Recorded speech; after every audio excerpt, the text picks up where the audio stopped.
Good morning and welcome to Headlines. Power outage disrupt APC rally stop Buhari Tinubu speeches. 2023, angry Buhari leaves APC presidential campaign in Bauchi. Excessive fast can damage kidney, says NAFDAC. DSS trains officers in public relations ahead of election. Foreign education gap $695 million in 9 months. Aviation union suspends strike action. Conflicts, 25,000 persons missing in Northeast. Suspected terrorists kill 3, abduct 3 in Niger. Why will delay passengers on Abuja-Kaduna train route? Tears, blood flow as local government bus head is cut off. 2 Kano brothers die in Sockaway pits. First victims named in California shooting. And on Sports Evolution Cup 2023, Hamola to lock hands against 36 Lions. Details of this and more will come your way after this timeout.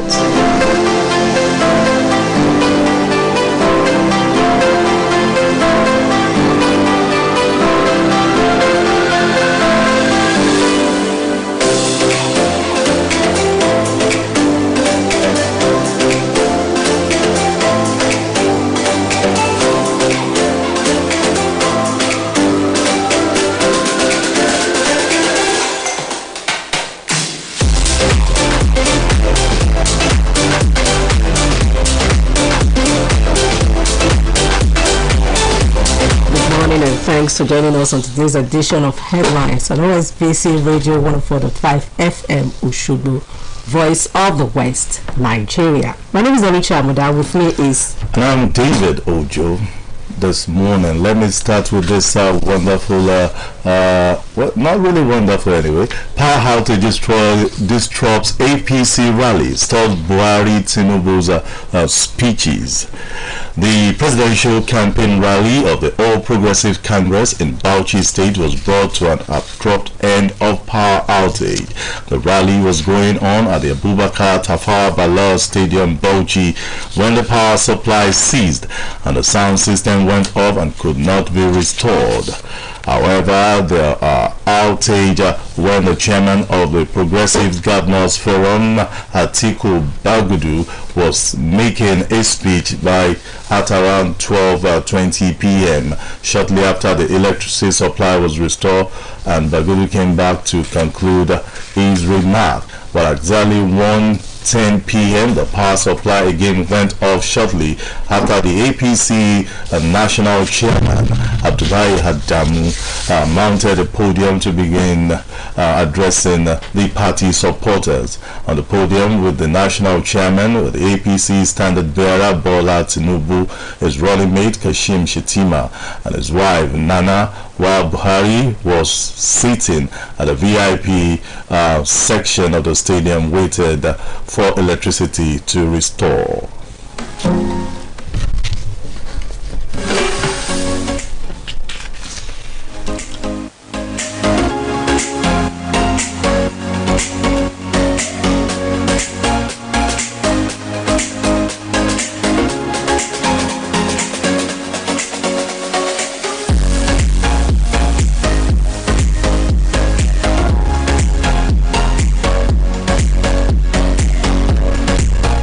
Sanity has been restored at the Murtala Mohammed International Airport, Lagos, as the aviation workers suspend their strike action. The workers under the aegis of the National Union of Air Transport Employees and Air Transport Services Senior Staff Association of Nigeria had earlier suspended operations over non-payment of salaries. The development led to flight disruption nationwide as passengers were stranded at the airport. However, the Deputy General Secretary, ATSAN, Francis Akinjale, who confirmed the suspension of the strike action, told newsmen that the action had been suspended and the management of Nigerian Aviation Handling Company PLC have agreed to commence negotiation on the salary issue.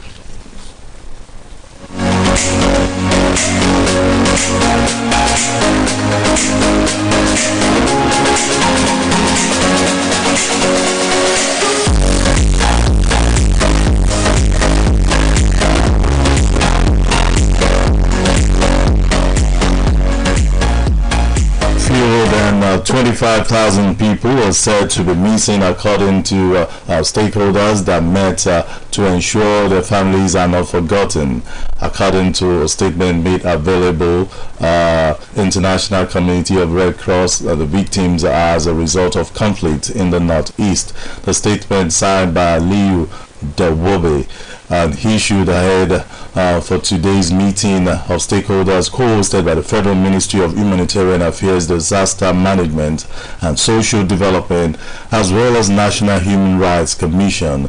The stakeholders said the essence of the meeting will be to seek solutions for those missing and their families. And the Deputy Protection Coordinator ICRC, Kwame Ajumani, was quoted to have said, and I quote, "Behind every missing person, there are many people suffering from the anguish and uncertainty and not knowing the fate of the whereabouts of their loved ones." The meeting was convened to raise awareness.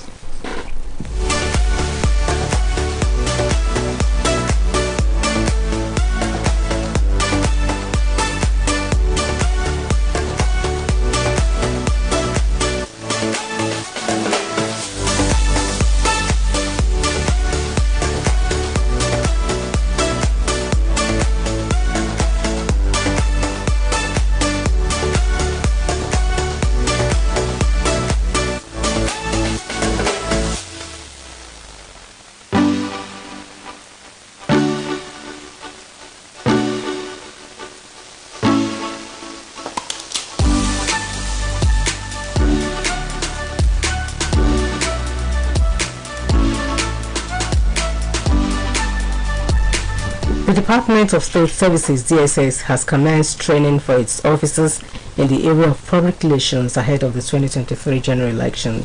Spokesperson for the agency, Peter Afunaya, said the workshop was part of the service's preparedness for the general election. During the exercise, the chairman of the Independent National Electoral Commission, INEC, Professor Mahmoud Yakubu, presented a keynote address on the preparation of the Commission towards election, where he assured the service of the Commission's determination to deliver a free, fair and credible election. Also, the DG DSS Alhaji Yusuf Bichi used the occasion to reiterate the need for professionalism and neutrality of personnel in the discharge of the service mandate before, during and after the general election.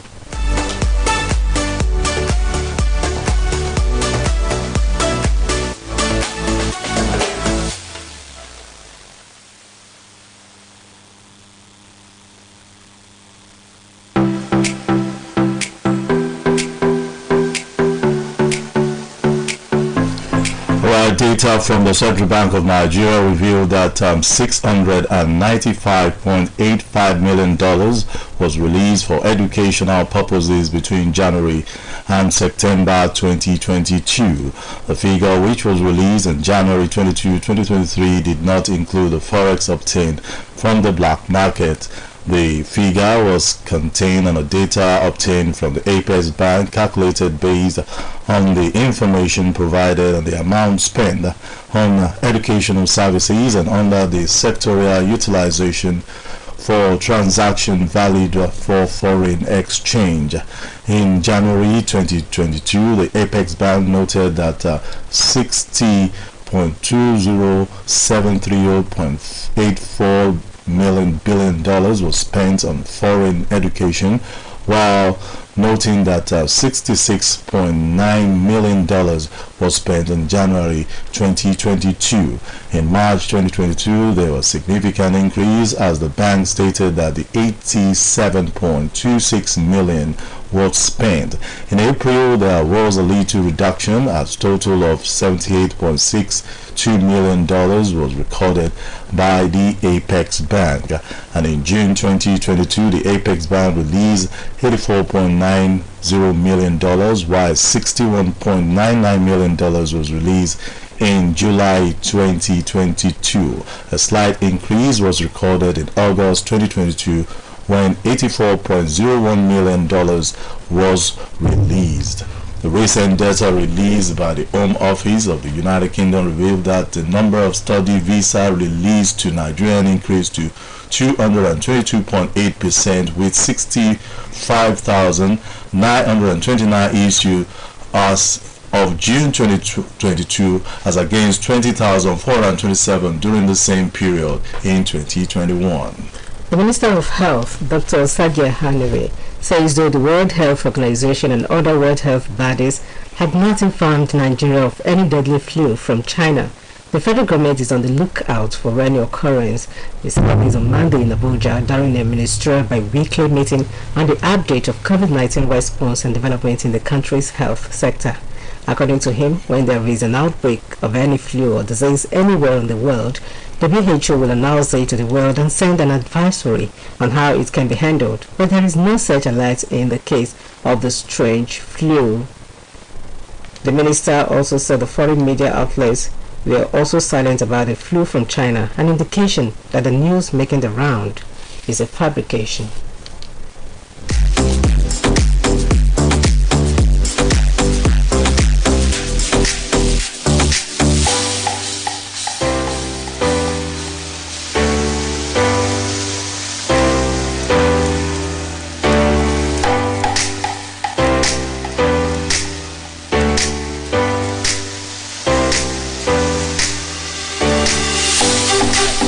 Two brothers have been killed in a sewage tank in Kano State. The victims, Musa Abdullahi and Rabiu Abdullahi, aged 27 and 17 respectively, were pronounced dead.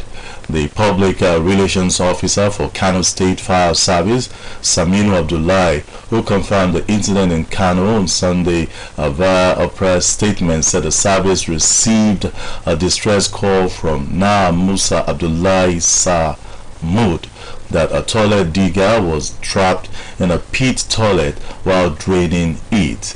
He reported an incident at Sabungari Market, Len Abacha, Fagi local government area, where they arrived at the scene around 20:47 hours, and they discovered that the two biological brothers were working in a public convenience pit toilet and were discovered trapped in a wide deep soak away while draining the soak away chamber. In the process, Musa Abdullahi, about 27 years, was trapped inside, while his partner and brother Abdullahi Rabiu, about 17-year-old, made attempt to rescue his brother, but he too, like his brother, was unfortunately trapped in a soakaway inner chamber. According to the statement, the firefighters swung into action, at the end of which they successfully rescued both brothers, but they were unconscious and promptly rushed them to Murtala Muhammad Specialist Hospital, where on arrival the doctors on call duty at the emergency ward pronounced both brothers dead.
Some unknown gunmen have cut off the head of the sole administrator of the Delta local government area of Imo State, Chris Ohizo. Reports say the assailants killed the politician even after collecting 6 million naira ransom. While making a vow that no election will hold in the state, it was learned that the video of his killing was uploaded on his WhatsApp status by his killer after he died. In a viral video, the killers of the council chairman insisted that there would be no election in the country. One of those who watched the video described it as horrible, noting that the politician was tied half naked before the gunmen killed him. The spokesperson of the police in the state, Henry Okoye, confirmed the incident to journalists, adding that investigation is ongoing on the matter. It will recall that Ohizu was kidnapped on Friday at his country home after it was burnt down at a Moko community in Arodinzogu area of Itiato local government area of Imo State. Yes, and this is going to be our talking point of your view segment this morning. Few weeks to the general election, violence in some parts of the country.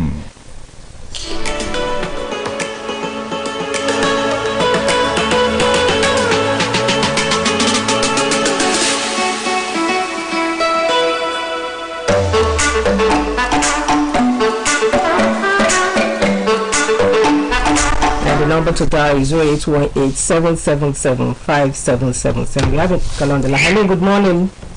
Good morning. Good morning. This is Patrick Adesina calling from Norita in the communication. You're welcome. Well, the violence that has engulfed the nation and the incidents of banditry and terrorism that affect the countdown to the general election should not be taken with big gloves. The government should take every effort to enhance security and ensure that the voting goes on without any hitches. So the police to be on their post and the DSS, they have to make sure that this elections is clearly in the board. Thank you. Thank you very much. Yes, welcome to that call on the line. Hello, good morning. Good morning. You're welcome. Election of who next month. I did something fundamentally wrong. Of this place, all these I'm sorry. To feel that as Hello, sorry, we lost that call. Please call back.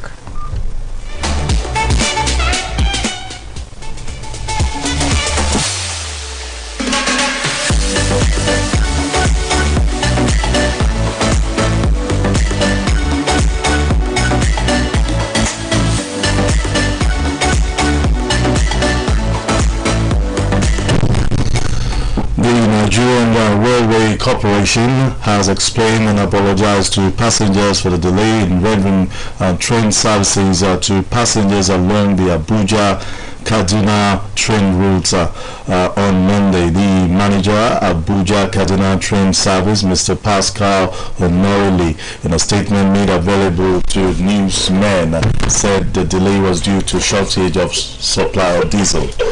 Hello, good morning. Good morning, sir. Good morning.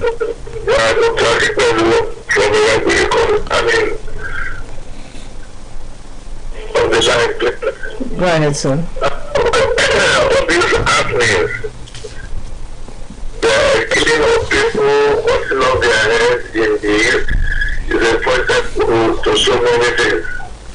And some people are saying that they don't want the elected to hold. I mean, this is a challenge to security people. All that must be on deck. Our security must be tight now. It's just a month with elections. So we should do, all the things and all the eyes should be closed and dotted so that nothing will happen by this election. We are praying that the election will lose. Thank you very much. Hello, good morning. Hello. Sorry, please go back. Yes. Yes, the Nigerian Railroad Corporation has explained and apologized to passengers for the delay in rendering train services to passengers along the Abuja-Kaduna train route. The manager Abuja-Kaduna train service, Mr. Pascal Inori, in a statement said that the delay was due to shortage of supply of diesel. The manager thanked its passengers for continued patronage and pledged the commitment of the corporation to better the services going forward. Hello, good morning. Good morning, madam. Good morning, From Ukibale. You're welcome. As a matter of fact, the security apparatus has failed because we have not gotten the capacity to defeat insecurity. And the authorities will not be treated with dignity. Enough is enough. All that must be on them. The nation must good. Good morning. Thank you.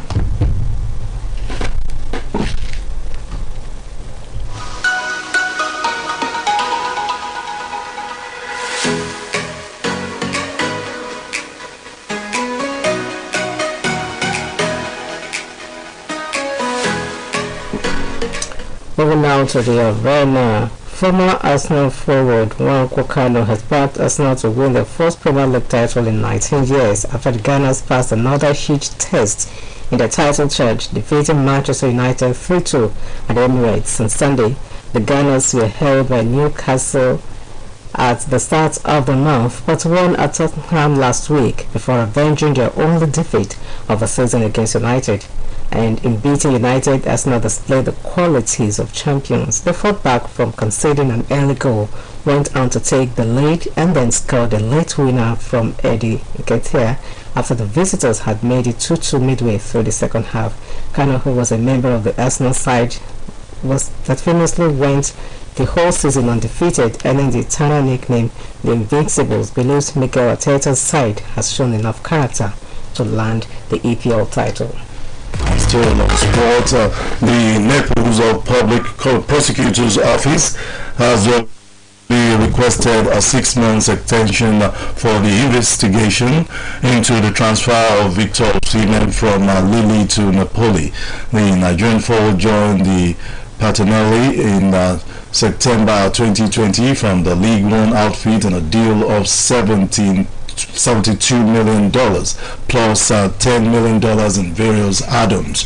The transfer caught the attention of many at the time when it was revealed that the $20 million of the deal was made up through player exchanges. The Naples Public Prosecutor's Office is investigating the Nigerian striker's move, believing that falsified capital gain may have been used in the deal. And that does it for today's edition of Headlines. It has been the job of Oluchi Amuda and David Ojo. The producer has been Moturayo Ayebayo and the production advisor is Abimbola Abatunde. And from our end, we are saying good morning. Good morning.